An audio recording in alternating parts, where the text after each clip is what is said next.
وأعد جنده وهزم الأحزاب وحده أشهد أن لا إله إلا الله وحده لا شريك له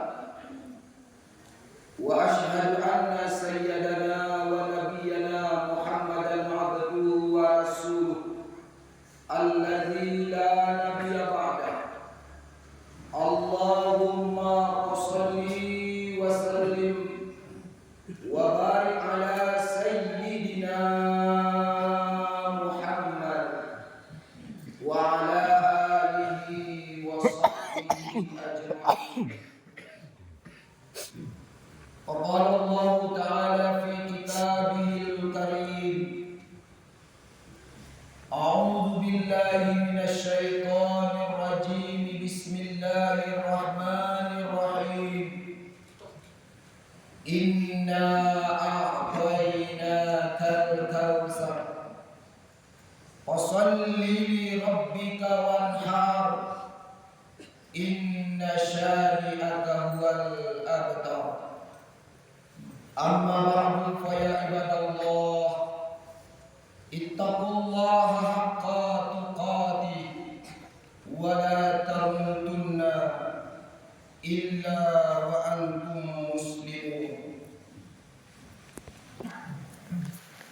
Hari ini hari agung yang mulia, 10 Zulhijjah 1445 Hijriah. Gemalan tunan takbir yang dikumandangkan oleh 2,2 miliar umat muslim di dunia pada hari ini. Sejak tenggelam matahari kemarin sore sampai nanti hari Kamis 3 hari tasyrik, kumandang takbir kita kumandangkan. Ini menandakan tanda kebesaran Allah Subhanahu wa taala. Kalimah Allahu Akbar merasakan kekecilan kita di sisi Allah Subhanahu wa taala. Allah Maha Besar, Allah Maha Agung. Selain daripada Allah adalah kecil. Tidak ada gunanya hari ini kita berbangga-bangga. Tidak ada gunanya hari ini kita lalai mengingat yang Maha Kuasa. Allah yang mengatur segala-galanya. Kehendak Allah pasti akan terjadi. Boleh saja manusia berkehendak, tapi belum tentu kehendak itu disetujui oleh Allah Subhanahu wa taala. La tahab la tahzan. Jangan takut dan jangan pernah berduka cita. Jika Allah bersama kita, sehebat, sekuat, sedahsyat apapun makhluk di dunia ini untuk melindungi kita, menjaga kita, kekuasaan Allah melebihi daripada kekuasaan daripada makhluk-makhluk yang ada di bumi ini. Kecil bagi Allah ketika Allah mau menghancurkan Zionis Israel hari ini. Tidak susah bagi Allah tentara-tentara Zionis Israel hari ini terus membombardir Gaza dan Palestina dan sekitarnya. Hebat kaum Samud, hebat kaum Ad, hebat kaum pengikut-pengikut Firaun, Qarun, Namrud, Haman. Disitulah makam jihad kita. Jamaah salat Idul Adha rahimakumullah. sejak 500 tahun yang silam. Jadi catatan sejarah diabadikan oleh Allah di dalam Al-Quran surah As-Saffat dari ayat 100 sampai 113. 3 orang manusia, seorang ayah yang bernama Nabi Ibrahim, seorang ibu yang bernama Siti Hajar, dan seorang anak yang bernama Ismail. Konon sejarahnya begitu lama keluarga kecil ini mengidamkan, mengidolakan, menginginkan bagaimana kita rasakan sepinya sebuah rumah. Rumah yang besar, isinya mewah, makanannya enak, tapi belum sempurna rasanya, belum cukup rasanya apabila di rumah tersebut belum ada suara tangisan seorang bayi. Berusaha kita bekerja keras supaya ada kita punya anak. Berobat ke medis, berobat ke sana dan kemari, puluhan tahun ini dialami oleh keluarga kecil Nabi Ibrahim. Apakah Nabi Ibrahim putus asa, frustasi? Apakah Nabi Ibrahim salah niat, buruk sangka kepada Allah? Kenapa Allah sampai hari ini belum mendengarkan doa-doaku? Padahal aku selalu mengikuti perintah Allah. Aku berbakti kepada orang tua. Aku taat kepada suami. Di mana dosaku ya Allah? Di mana kesalahanku ya Allah? Kenapa sampai hari ini buah hati si jantung hati belum hadir di tengah-tengah keluarga kita? Nabi Allah Ibrahim, jamaah hari raya Idul Adha, tidak pernah putus asa.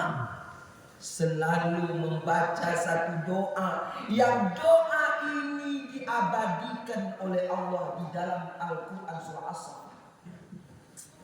Rabbi habli minas sholihin. Rabbi habli minas sholihin.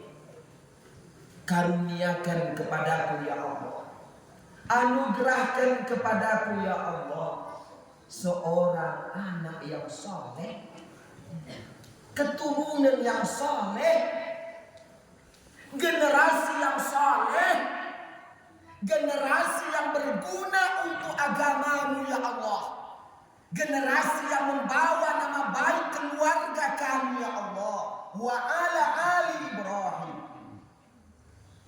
Anak bukan saja melanjutkan silsilah keturunan atau marga. Jangan salah. Anak bukan saja untuk melanjutkan usaha yang hari ini sudah kita buka, kebun yang hari ini sudah kita kelola. Keinginan kita dengan adanya seorang anak, anak inilah pewaris nanti dari harta-harta yang kita tinggalkan. Tapi anak adalah menjadi penolong kita nanti di dunia sampai kita di alam kubur. Jamaah sholat Idul Adha rahimakumullah, Nabi Allah Ibrahim alaihissalam, seorang Khalilullah, seorang kekasih Allah, di samping beliau Nabi dan Rasul, juga manusia yang paling dermawan pada waktu itu. Dari mana asal kisah terjadi pengorbanan penyembelihan kepada putra kandungnya sendiri? Perlu kita ketahui Bapak Ibu yang kami muliakan, Nabi Allah Ibrahim setiap datang bulan Zulhijjah, Nabi Allah Ibrahim setiap tahun menyembelih 1000 ekor kambing, 300 ekor lembu, 100 ekor unta. Ini setiap tahun.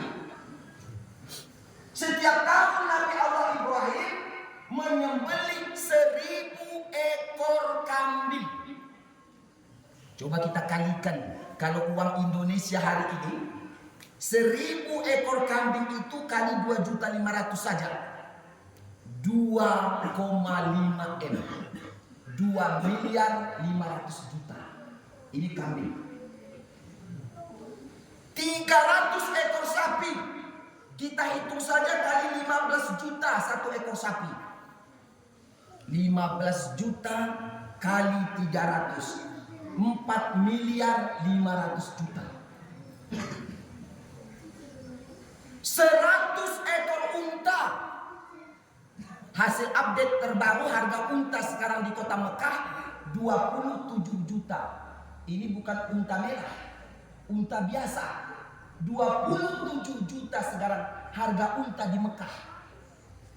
Berarti 2.700.000.000. Jadi kalau kita total, setiap tahun, setiap datang bulan Zulhijjah, Nabi Ibrahim mengeluarkan uang 9.700.000.000. Subhanallah. 9.700.000.000. Terkagum-kagum malaikat langit dan bumi. Heran Bapak Ibu malaikat langit dan bumi. Ini manusia apa malaikat ini? Coba kita bayangkan. Terbit di dalam hati Ibrahim. Jikalau seandainya Allah berikan kepadaku anak, anakku akan kukorbankan. Ya Allah, anakku akan kukorbankan. 1000 ekor kambing, 300 ekor lembu, 100 ekor unta yang disembelih setiap Zulhijjah. Jikalau hari ini Allah memberikan kepadaku anak, anakku akan kusembelih. Perjalanan waktu tanpa terasa, sampai Nabi Ibrahim sudah lupa dengan najarnya. Di malam tarwiyah, di malam ke-8, makanya kemarin kita disuruh puasa tarwiyah. Tarwiyah itu ada keraguan. Di malam tarwiyah Nabi didatangi oleh seorang, wahai Ibrahim, laksanakan najarmu, sembelih anakmu. Di malam yang ke-9 masuk lagi mimpi Ibrahim. Ini betul dari Allah? Apakah ini bukan dari Allah? Kalau ini dari Allah, aku tidak pernah gentar. Kalau ini dari Allah, aku tidak pernah mengelak. Memang ini sudah kutekadkan dalam hatiku. Di malam hari raya 10 Zulhijjah, semalam Bapak Ibu, kembali datang Ibrahim, laksanakan najarmu, sembelih anakmu Ismail. Konon sejarah jamaah Idul Adha, pada suatu ketika Nabi Ibrahim memanggil istrinya Siti Hajar, wahai kekasihku, baik, kesini dulu sayang. Tolong kamu mandikan anak kita Ismail. Pakaikan kepadanya pakaian yang bagus-bagus. Berikan dia makanan yang enak-enak. Sebentar lagi anak kita akan kubawa jalan-jalan. Ini kisah nyata Bapak Ibu. Pada saat itu Siti Hajar tanpa tidak ada curiga apapun memandikan ini putra kesayangannya. Coba kita bayangkan, puluhan tahun anak belum ada, ketika hari itu anak sudah ada. Falamma balagha ma'asaya, maka manakala sudah sempurna sampai usianya Ismail. Konon sejarah ada yang mengatakan usia Ismail pada waktu itu usia 7 tahun. Jadi usia 7 tahun itu anak kelas 2 SD, masih sedang ceria-cerianya. Anak kelas 2 SD disuruh disembelih, dimandikan Ismail, dipakaikan pakaian baru dan mantap. Dibawalah ini anaknya ke satu tempat yang bernama Mina. Nih, satu tempat yang bersejarah. Pada hari itu Bapak Ibu, iblis gelisah. Tidak pernah hari itu iblis segelisah itu. Galau, ingin menggagalkan bagaimana supaya skenario cerita ini jangan terjadi. Mulailah dia datangi istrinya Siti Hajar. Hai Hajar, apakah kamu tidak tahu suamimu itu sudah gila, Siti Hajar? Anakmu dibawanya untuk disembelih. Kenapa kamu diam, wahai Siti Hajar? Ini kata iblis. Apa kata ibu dari Ismail? Tidak mungkin seorang ayah mencelakakan anaknya. Tidak mungkin. Binatang saja dilindungi anaknya. Coba kita lihat ayam Bapak Ibu. Ketika hujan, induknya ayam mengembangkan sayapnya, dimasukkan semua anak-anaknya. Ini ayam. Tidak mungkin. Ya sudah, gagal. Tidak berhasil ini iblis mengkelabui, mempengaruhi, mencuci otak Siti Hajar. Maka dia berangkat kepada Ismail. Hei Ismail, tahukah kamu kemana kamu akan dibawa oleh ayahmu? Kamu dibawa untuk disembelih, Ismail. Kenapa kamu mau, Ismail? Hari ini kamu ingin bebas, bermain-main, kesana kemari. Masa-masa mudamu masih panjang, Ismail. Apa kata Ismail? Coba ya Allah ya Allah, seorang anak muda yang masih punya cita-cita yang tinggi, tidak pernah merasa buruk sangka kepada ayahnya. Hei iblis, kalau itu perintah Tuhanku, kalau itu perintah Allah, apapun yang dilakukan oleh ayahku, aku ikhlas. Subhanallah. Gagal. Ibu digoda, gak bisa masuk godaan iblis. Mantu tidak bisa. Datang kepada anak-anak juga tidak bisa. Kokoh. Terakhir siapa yang didatangi? Jamaah hari raya Allah. Didatangi ayahnya, Ibrahim. Hei Ibrahim, kamu sudah gila ya? Kamu udah miring ya? Kenapa yang kamu lakukan ini konyol, Ibrahim? Kenapa kamu tidak pikir ulang dulu, Ibrahim? Setega itu kamu menyembelih anakmu ya Ibrahim. Maka ketika itu Nabi Ibrahim melempar iblis. Diambil batu, diambil 3 batu. Dilemparlah iblis. Butalah mata iblis di sebelah kiri. Makanya inilah simbol salah satu ibadah orang jamaah haji adalah jumrah, melontar 3 batu. Apa artinya ini? Terhadap kejahatan harus dilawan. Terhadap kemaksiatan dilawan, dilempar. Bagaimana gaya orang melempar? Harus keras, tegas. ada negosiasi terhadap kejahatan. Tidak ada boleh dia dialog terhadap kemungkaran. Ini buktinya sudah dari dulu dilempar iblis simbol daripada kemaksiatan dan kejahatan. Tidak berhasil iblis menggagalkan adegan cerita ini. Berangkat Nabi Ibrahim bersama Ismail. Tiba di suatu tempat di Mina.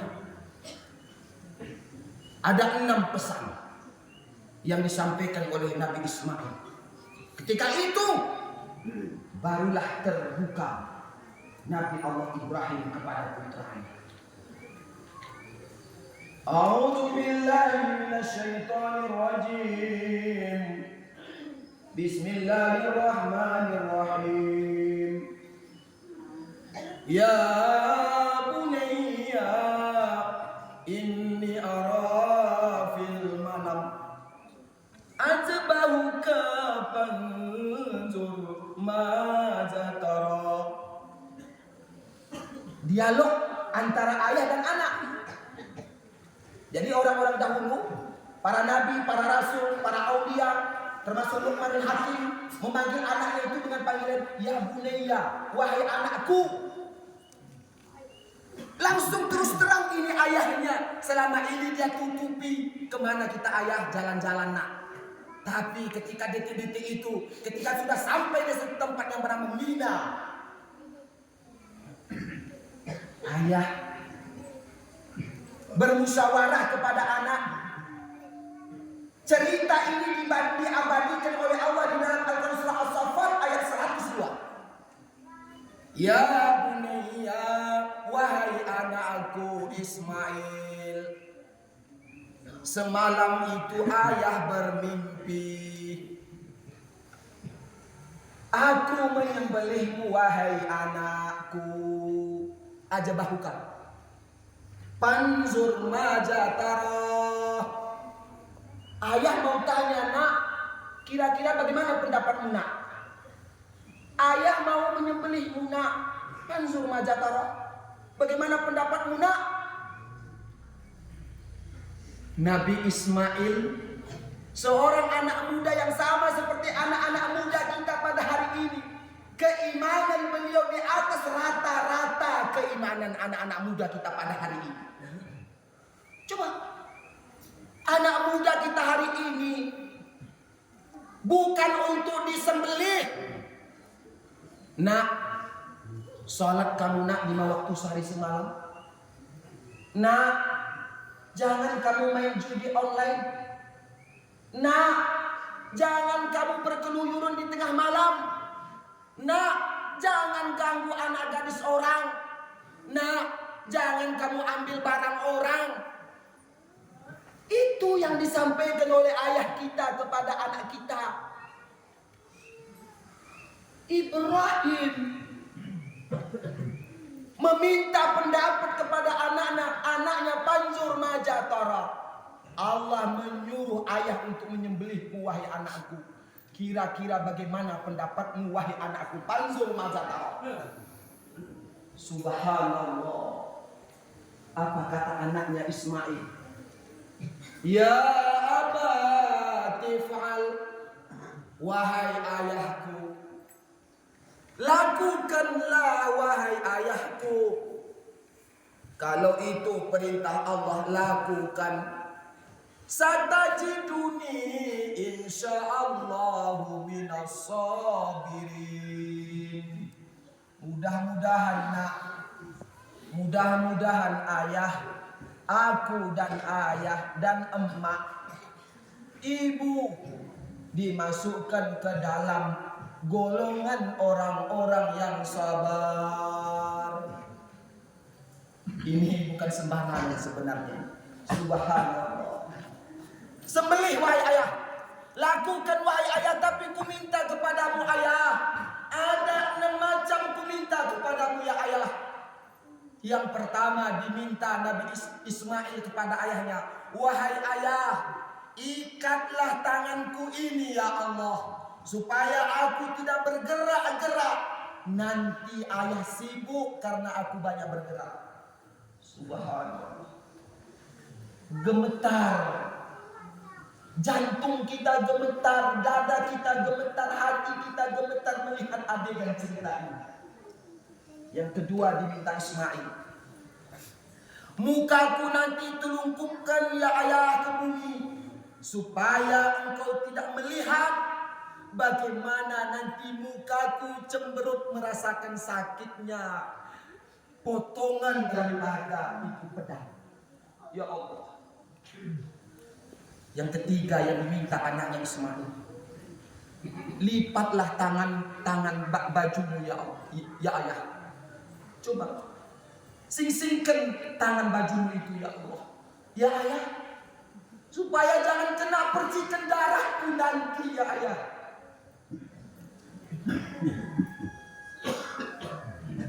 Sing-singkan. Nanti ketika nampak darah di bajumu ya ayah, mengurangi nanti nilai-nilai ibadahmu wahai ayah. Rindu kita bapak ibu anak seperti ini. Rindu kita. Di dunia ini dia sudah membawakan minyak wangi kepada kita.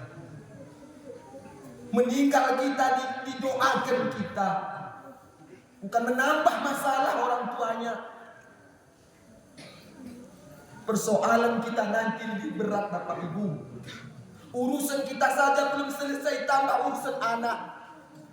Begitu juga kita suami, belum selesai urusan anak, datang urusan istri.